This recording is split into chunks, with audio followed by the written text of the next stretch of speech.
Let's see. Yeah, it works. So we move to what is chapter 11 in your book, and what content-wise could be called economics of information and consequences. Chapter 11, Algian and Allen.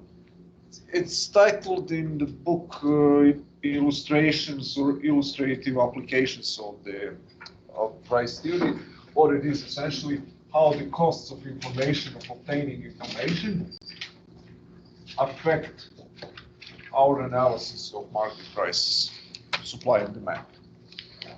So the information cost, why the positive information cost, a positive cost of acquiring the relevant information about the opportunities for market exchange influences our analysis of demand and supply. What changes in our analysis of the supply and demand once we realize that the information is not a free good? We will see that there are many tweaks that we will have to make in the price theory, in the way how we understand supply and demand, to account for the fact that there are positive costs of acquiring the information. So information, let's say incompleteness of information that we have about the real world belong to the category of transaction costs. Transaction costs. Transaction costs are costs that you have to incur, to pay, in order to get an opportunity to carry out a transaction on the open market. It could be a variety of these costs. Information costs are the most prevalent one. So there is somebody selling something that you need in another city, and you don't know about the existence of your potential trading partner. So the costs of figuring out or of learning about this opportunity is an information cost. And this has a very wide-ranging applications for economic theory. This very simple, seemingly simple fact that we don't know everything that we would like to know about the market exchange, that fact has very profound implications. The first one that we may think of is something that is called in economic theory a paradox of idle resources. Paradox of idle. Is it double D here? No, just one. Idle. Idle under quotation marks. Resources. This is a paradox because in economic theory and even more so in economic policy, it's very often complained that the economic system is not working with 100% capacity. So a factory has excess capacity. Not all machines are utilized 100%. Or another form, so then we can say that the resources are idle. The machine is working on 20%, or is not working at all. Or unemployment. Workers who are idle, who do not work, and that's bad for the economy because we want to maximize production and exchange.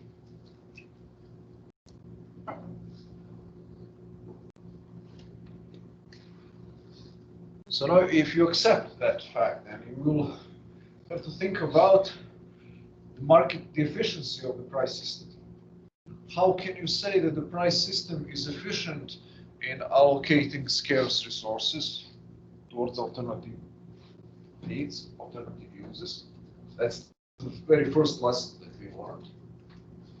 If that's the case, how come then that we have a variety of resources that are unemployed or idle or underutilized, insufficiently utilized in the market? So these two things seem to be at the disconnect. These two things don't seem to be consistent with each other. This paradox starts to disappear the moment when we realize that the information and knowledge are imperfect. That information and knowledge are scarce goods that have their own price. And consequently, that what we see as a technological inefficiency might be economically efficient. The fact that the factory is not working with 100% capacity, or that not all people are employed at any one point in time, might be technologically inefficient. We can imagine a world in which we would be producing more stuff by employing everybody 100%. But economically, this might be the best possible thing or the most efficient thing. So now this might seem like some hard metaphysics to you, what I'm talking about here, but I'll give you a few examples to illustrate what I mean by this. Technologically idle resources might not be economically idle resources. Take unemployment, for example. So you would think that an optimal level of unemployment in an economy is 0%. Everybody who wants to work finds a job. Why would that be theoretically the optimal situation? Because we would have maximized then the quantity of stuff produced. Zero unemployment rate. And yet we never find zero unemployment rate. Even in the most progressing economies, there is no full employment is never associated with zero unemployment rate. That's a paradox of sorts. So remember, by the way, anyone watched the debate last night? Economic debate. So maybe towards the end of the class we may chat a little bit about. Were there any economic arguments worth mentioning in the debate and so on? Healthcare, a couple of things here or there. More heat than light, I would say. The debate was not very instructive in any sense, but there are some debates about some economic arguments mentioned. One of the things that was mentioned was actually that they were debating whether the economy was good or bad, and whether the economy under Obama was better or under Trump and so on. And then I think Trump said at one point, this was a great, glorious economy, greatest that you have ever seen in the history of the world, at less than 3% unemployment rate and so on. He was bragging deservedly about how good the economy was in the first 3 years of Trump administration. He said, okay, 3% unemployment.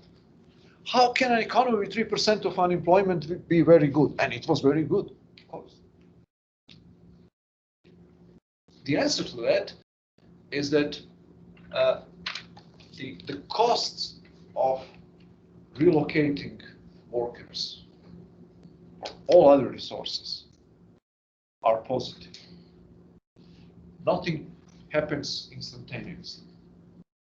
So even if you are changing jobs, if you're not fired, if an economy is in a great shape, and you are, for example, a computer engineer in Microsoft, and you change jobs, you go to Google, and have a 2 months period in between jobs. For these 2 months, you would be counted statistically as an unemployed person.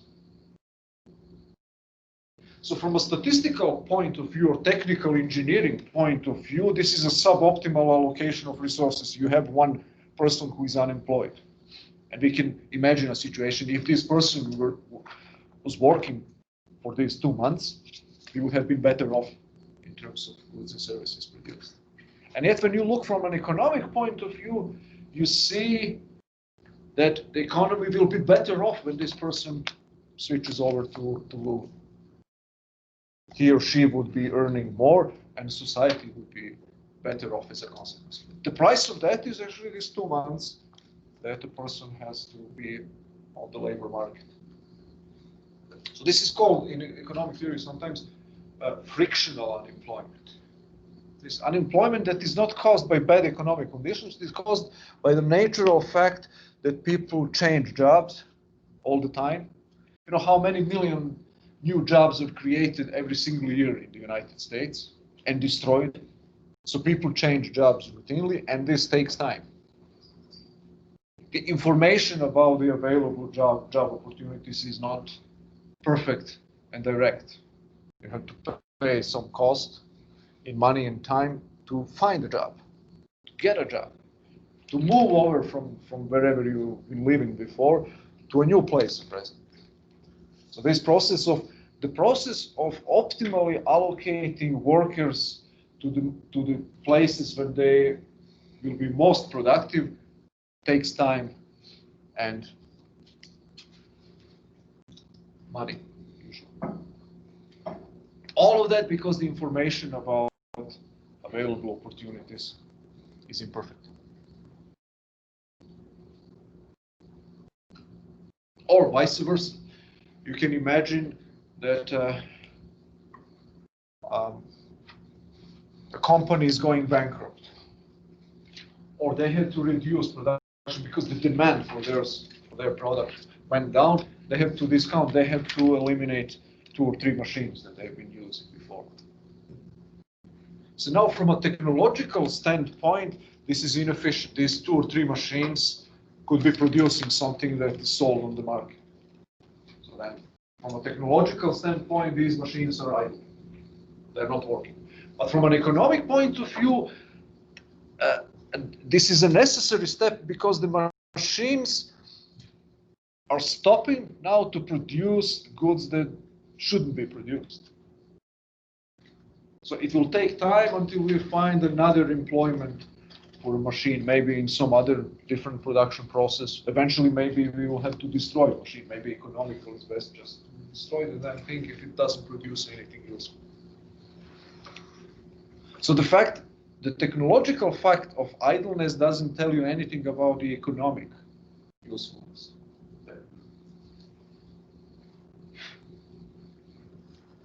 Imagine for a moment that we can find an alternative employment for a machine.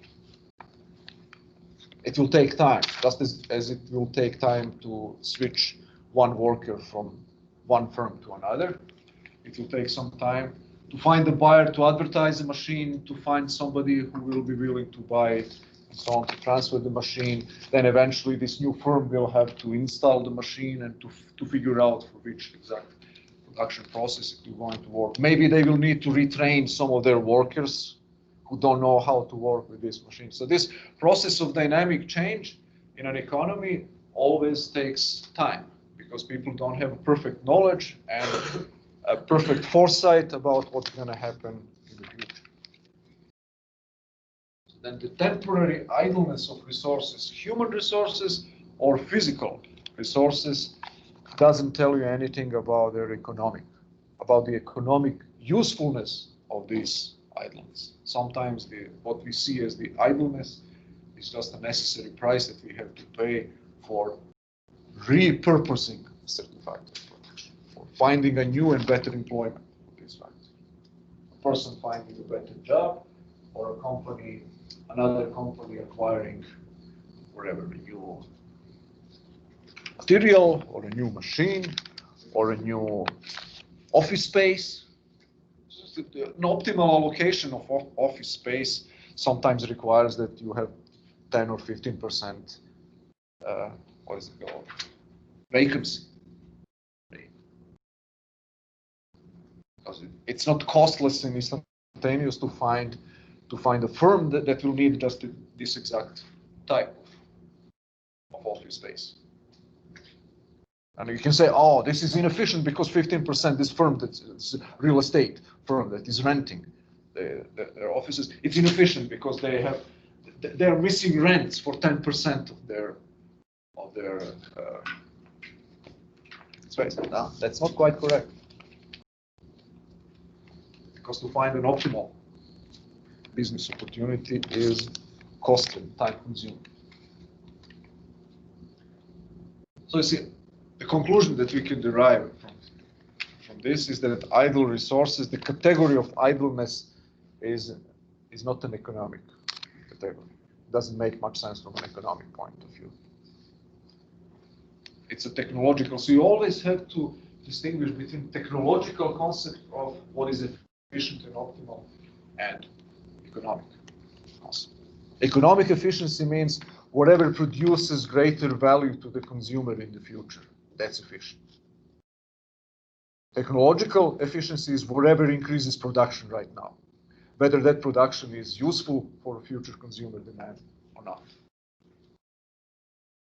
So in the case of economic efficiency, then some technologically inefficient moves might be necessary or required.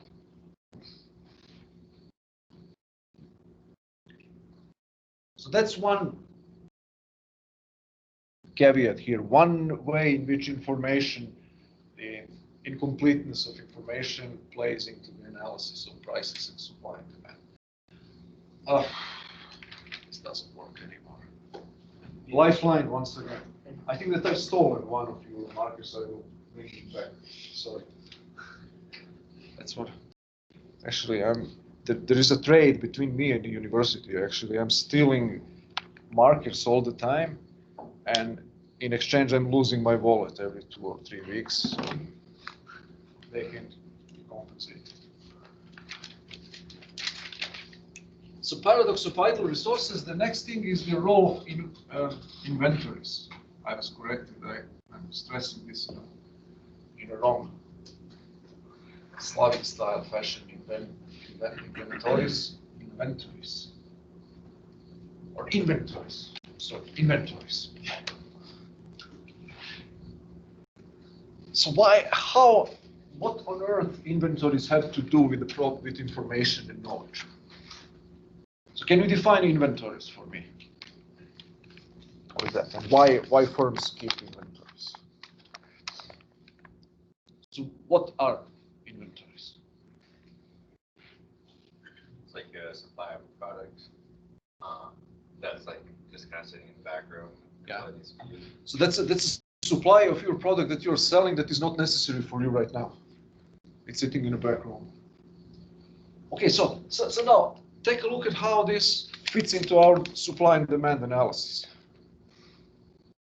So now profitability, entrepreneurship. What is entrepreneurship? That you speculate about the future demand, consumer demand, and you buy or pay the costs and produce the quantity that will be profit maximizing quantity of goods and services. That means that your revenue from selling 20 units will exceed the costs of producing 20 units. And now you somehow keep additional quantity that you don't expect to sell. Isn't that inefficient? You know that today you're likely to sell 100 units, and you keep 120 units. You order 110 or 115, 120.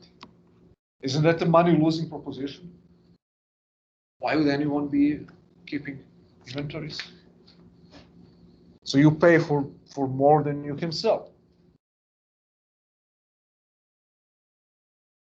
Okay. Well, not everything is like made to order. So having inventories can like depends on what product you're selling. It could be something where like you can ship it faster if you have extra for the next day. Okay, but it costs you to ship it back and forth, and it sits in your storage room, and so on. It's not costless. But also maybe it's like you can get a better deal if you purchase in a certain quantity. Okay, you can better deal a discount on volume. That's one thing. But also, what you gain by having the inventories vis-a-vis buyers? What is the main reason why would you keep inventories? Because you're predicting like what you're going to sell in the future. You're predicting, but if you predict exactly what you're going to sell in the future, you would need inventories. If you know how many units you're going to sell, you're going to order as many units. Why would you order more? It's exactly because you don't know how many units you're going to sell in the future. That's the information incompleteness. Inventories are connected to the information because inventories are makeshifts. Inventories are instruments that entrepreneurs use to reduce the cost of uncertainty. So if the demand in the future increases, you have immediately available goods. You can take advantage of a demand that increases. All right. So if the demand curve goes like this, this is your demand curve, this is the market price, this is the quantity that you sell. But you don't know what's going to happen with the demand curve, whether it's going to shift right here. And if it shifts right with the same price, you would be able to to sell larger quantity of goods. If you don't have them on hand, you may lose time, you may lose money, the demand may go back. So you want to exploit the opportunity. What is the iron should be stricken while hot, whatever. So you save time, money, and energy by having on hand certain additional quantity that you can sell and take advantage and increase your revenue. So at one level, inventories are the instruments that entrepreneurs use to reduce the costs of uncertainty and to better be able to take advantage of unpredictable and unpredicted increases in demand, in future demand.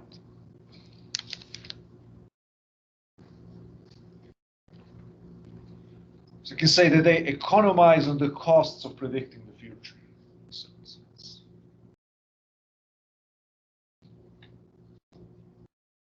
Economize cost predicting the future.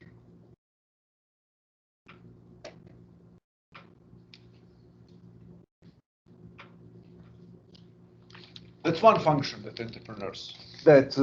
inventories play, helping you predict the future, or helping you deal with an unpredictable future. The second role that inventories play is actually that they're an instrument through which the changes in demand are discovered in the first place. Changes in prices. That's how the mechanism works. So thus far, we were treating these concepts like supply, demand, shifting supply and demand, price increase, price decrease, demand shifts right or left, increases or decreases, somehow miraculously happening out there. Now, the inventories help explain this mechanics of change, how these changes take place. So, for example, let's imagine that the demand for something increased, demand for chocolate cakes. How the demand, an increased demand for a chocolate cake, for chocolate cakes, will be manifested first. It will be manifested by sellers of chocolate cakes seeing their inventories drying up, going down. That's how an increase in demand is first discovered. And then this information is unmistakably transmitted to other economic agents. So what happens next? Can you tell me that?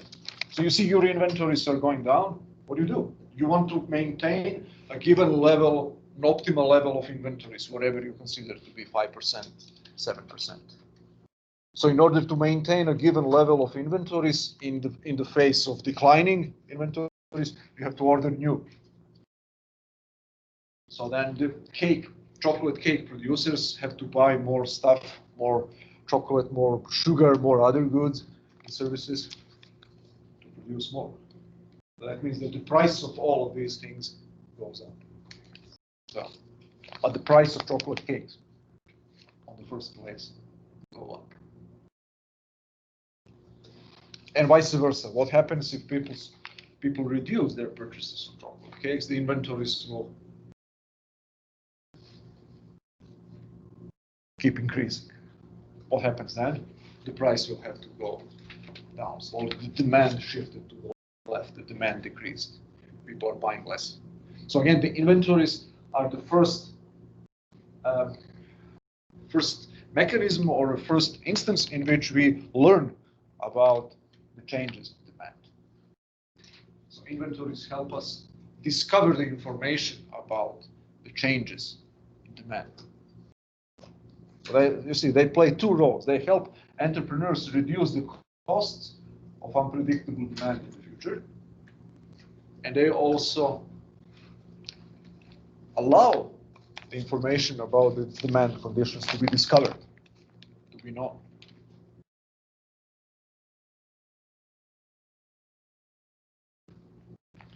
So how can we reduce or eliminate inventories? There is only one way. By reducing the uncertainty, by reducing our inability to predict the future. And if we knew with perfect certainty what is going to happen in the future, we wouldn't need any makeshifts and any help from inventories.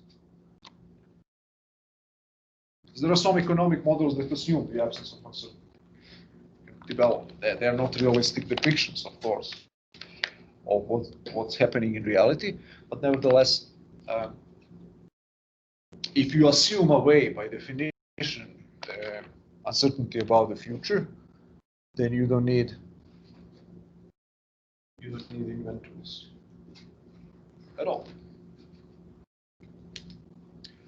Another phenomenon that is sometimes invoked, by the way, any questions? Last one.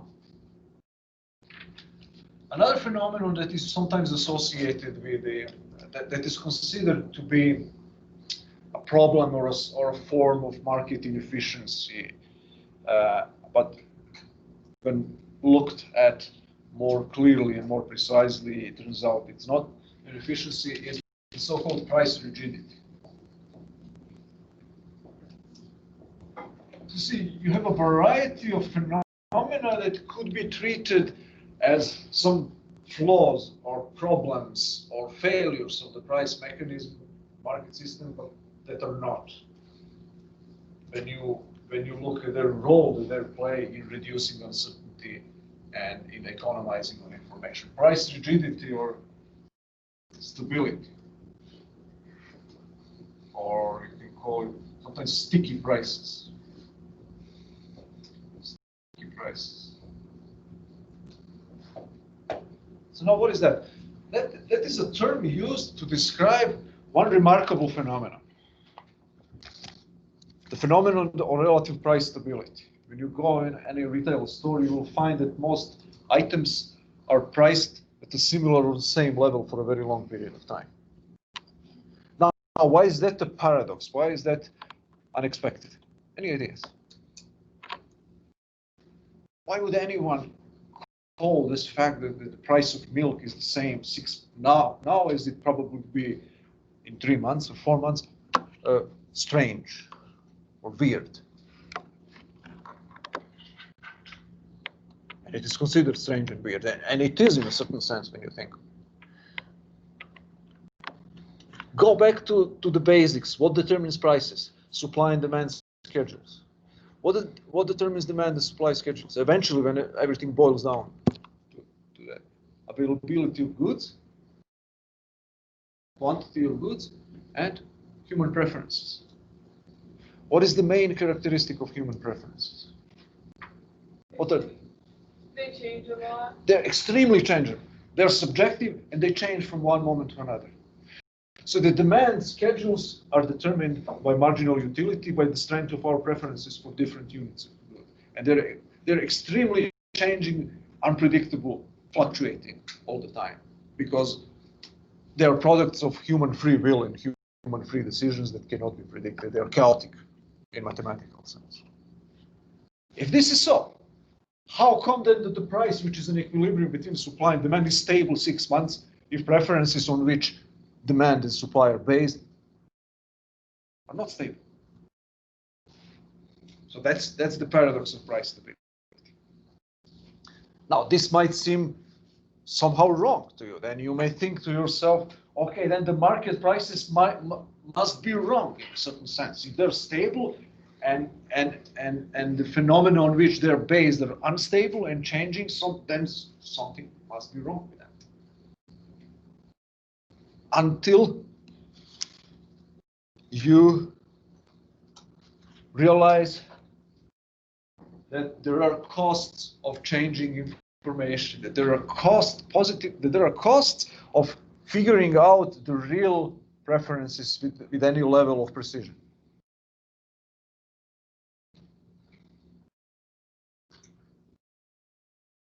And that sometimes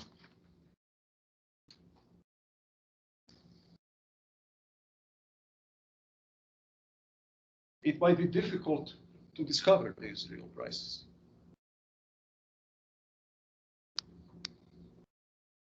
So essentially, the prices are sticky because in order to exploit, so what is the cost that entrepreneur has by charging stable prices in view of the instability of preferences? The potential cost. Can you tell me that? What is the cost that you pay as an entrepreneur, what is the downside of you keeping stable prices in view of the notorious instability of preferences? What is the business opportunity that you are missing that way? You can charge more. Yeah, you could charge potentially more if people demanded more. And you settle for charging the fixed price by and large, missing the opportunity to earn more if people demanded more. Why would you do that? You have to spend time figuring out what price. Yeah. to charge. Time, yeah. If the costs of figuring out the real prices are higher than the benefits of charging higher prices, then you may give up. Imagine for a moment you go to Walmart. Imagine now that they have to change the prices every day to reflect changed preferences. Even if you can discover the real prices, you look at the inventories and they are increasing or decreasing, then let's say. You have to change thousands and thousands of prices every day. And by the moment you change them, they would change once again. So first you will have to pay thousands of workers to just put new stickers, new price stickers. And the main problem is actually, even if you succeed, you temporarily get some new money, what tells you that the very next moment the demand will not go down. So you will have to be in the constant process of re-evaluating prices and changing prices, which is infinitely more costly than to settle for some stable level of prices. They may not be correct in every particular case, but that they're correct enough to give you a healthy profit margin. So see, nothing is perfect in this world. The market system is not perfect in the same sense in which human beings are imperfect. So we have to settle for some compromise here, the optimal level of price precision, let's say, is not 100%. Is not 100%. If the costs of discovery of true prices and the cost of charging higher prices when the demand is higher are higher than the benefits, than the revenue, then you may go without it. Then you might decide to not to increase prices. Is there anything else? Is there any other motivation that providers of goods and services might have to charge stable prices over time? Salaries are typically fixed. So we will learn in a few weeks what determines how high anyone's wages will be. Wages are determined by marginal productivity. That means how much the given worker contributes to the financial bottom line, to an increase in revenue of a given firm, in general. So now you would see that this is also fluctuating. Your marginal productivity might be fluctuating from day to day. If you're an employer, you want to pay a person exactly the economic value that she provides to your firm. But how precise this compensation has to be? Maybe a person's productivity varies from one day to another, from 1 month to another, and so on. Are you really going to try and figure out whether a person worked 85%, 95%, 100% of her capacity every day, every week? No. Not only because it's impossible or difficult to discover, but also because people like stability. Consumers in Walmart like to have stable prices. Their preference is for stability. So even if you can discover through prices, sometimes you may decide against charging higher prices or changing your prices too often, because you may think that you will lose customers on account of too sharp fluctuations of your prices. A goodwill of consumers is a business benefit, as we know. It's a corporate benefit. The same holds true for employment contracts. One of the reasons why salaries are relatively fixed is that nobody wants nobody would like, especially the employees, would like to get their salaries adjusted in an unpredictable fashion from one month to another. So then an employer who pays relatively fixed salaries has a comparative advantage over an employer who would be adjusting salaries too often, too frequently. Such a natural, innate human preference for stability is something that contributes to rigidity of prices, or sticky prices. They're kind of difficult they stick.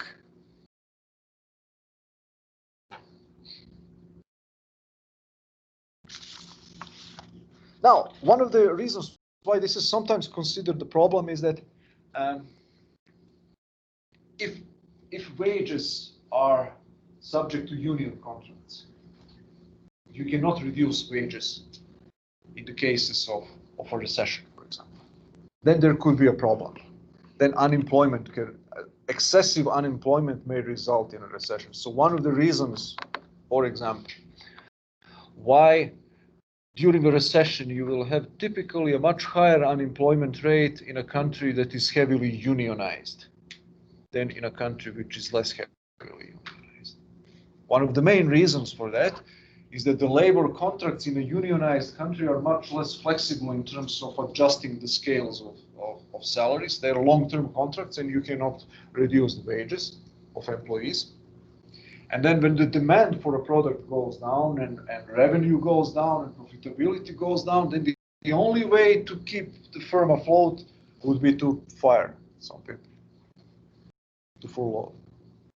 So you have always an alternative. Your revenue goes down, you can do two things. You can fire somebody and then keep the labor costs under control, or you can reduce salaries 5% across the board. And then you keep everybody on payroll and you continue. If labor contracts are such that make it difficult or impossible to reduce salaries, then the only thing you can do is to fire people. And then that's why the unemployment then will increase much more if the labor contracts are more generous in terms of stability. So you see, it's always a trade-off. Yeah, certain level of stability, but not too much. Too much stability could be detrimental as well. If an employer cannot reduce the salaries of employees, then firm could be in trouble. So here at this private institutions, we were told, the employees of the university were told, if we have much less students than before, and if the demand for our services goes down, everybody will have to accept certain pay cut. Many private firms have this kind of flexibility. If the revenue is not enough to cover the existing level of benefits and salaries, everybody gets a certain cut, certain reduction.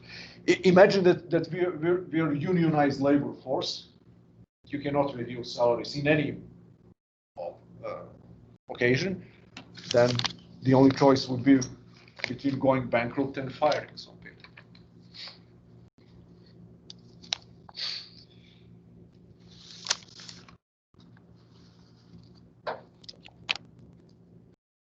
The last thing for today is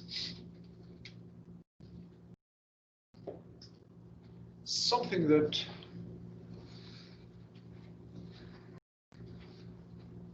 we've discussed already briefly, but it concerns the relationship between price and cost. It's called the cost price illusion.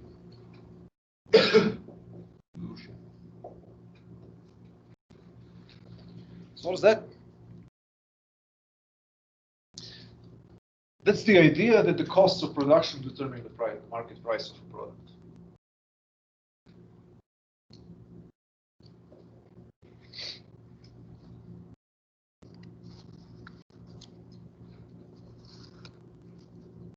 So this is kind of understandable, but in the same time wrong. It is understandable, this view that the cost determines price, because it is based on the everyday experience of every entrepreneur. Somebody says, I have to charge higher price because my costs increased.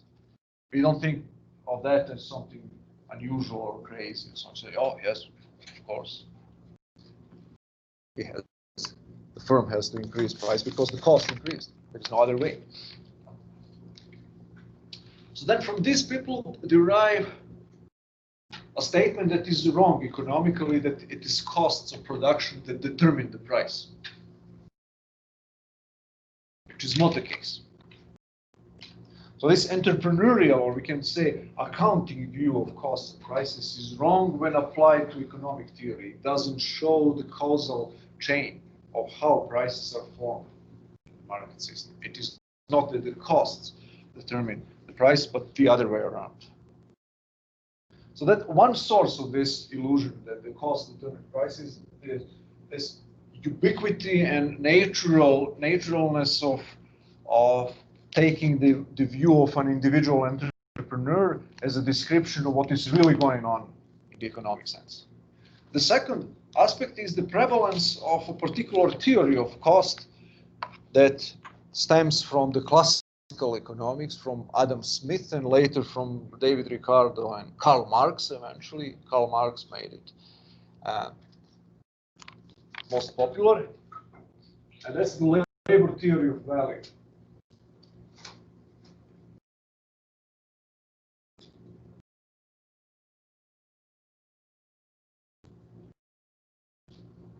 So what is labor theory of value? It's a theory that says that the price of a good is determined, the value, the exchange value, or the price, is determined by the quantity of labor invested in its production. You say that again? Yeah, the price of a good is based on the quantity of labor that was invested in its production. Which means that more expensive good is more expensive because more labor was necessary to produce it. So then labor cost is the main form of cost. And this theory would imply then that the cost determines price. Whereas in reality,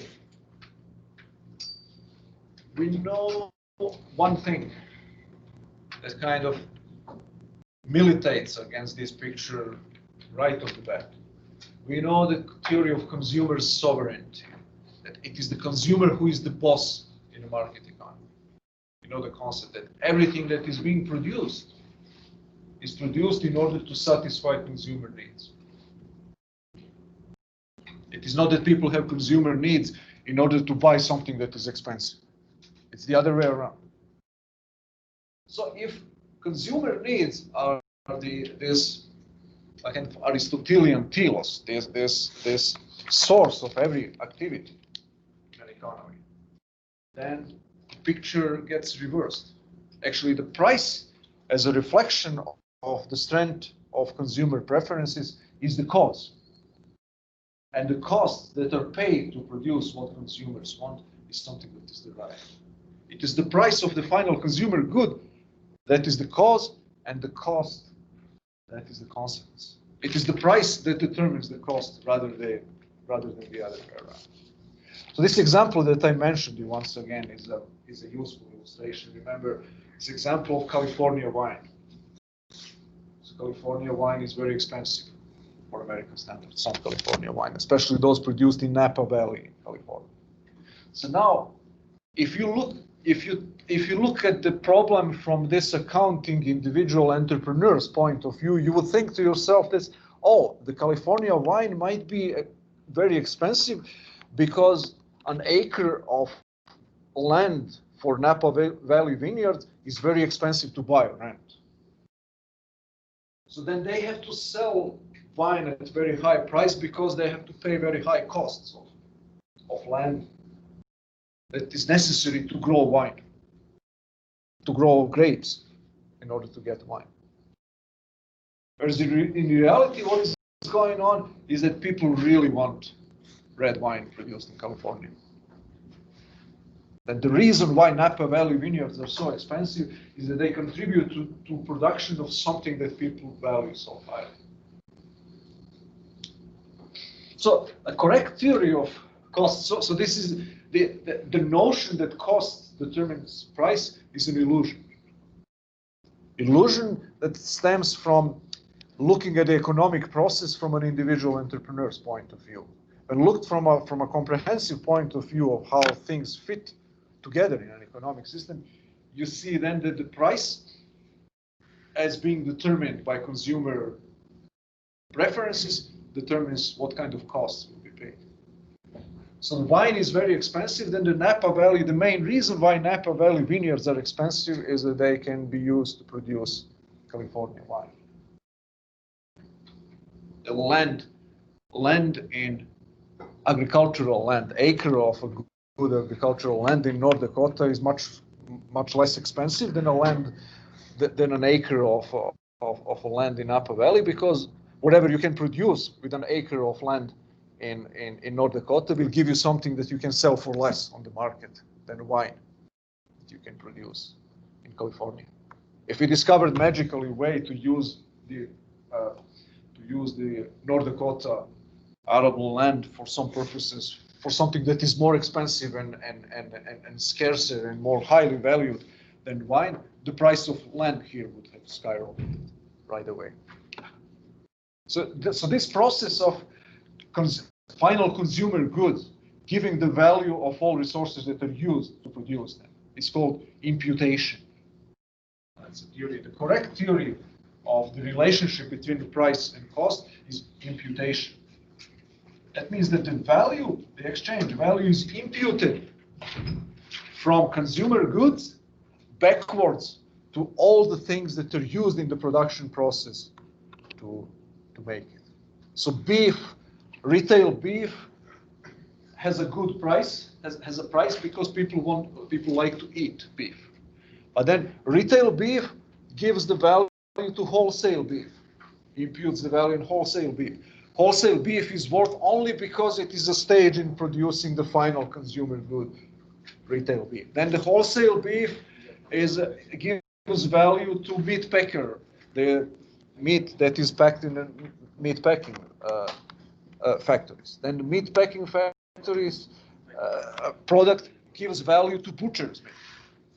Then the cows, eventually cattle that ranchers grow. The only reason why cattle have positive market price is that eventually they will end up being beef that people want to consume. It's not the other way around, that people consume beef because ranchers work hard to grow cattle.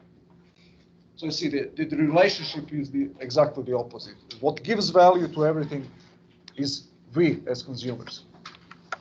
Okay, any final questions? No. Good. See you then on Friday.